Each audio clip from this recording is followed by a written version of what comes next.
Orinda Huta ka bërë një deklaratë që po bën xhiron e rrjetit. Moderatorja e njohur, e cila prej disa kohësh është larguar nga ekrani i televizionit për t'ju dedikuar podcastit të saj të suksesshëm Mam, ka treguar për herë të parë sa fiton realisht nga ky projekt. E ftuar në emisionin Më Opinion, Orinda u shpreh se vendimi për t'u larguar nga televizioni erdhi pas lindjes së vajzës Atara, pasi ritmi i ekranit nuk i linte kohë për familjen. Por ndryshimi rezultoi më i madh nga sa pritej. Dhe ja surpriza, Orinda pranoi hapur se të ardhurat e podcastit janë më të larta se rrogat që kishte në televizion.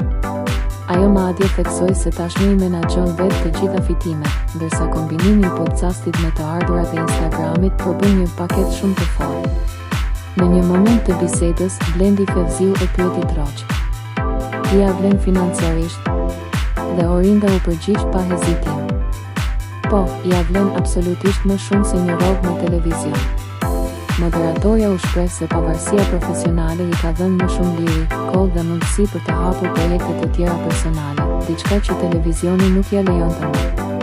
Me suksesin e Mam, Orinda duket se ka gjetur balancën perfekte mes jetës familjare dhe karrierës, duke e kthyer pasionin e saj për komunikimin në një biznes modern, fitimprurës dhe shumë të dashur për publikun.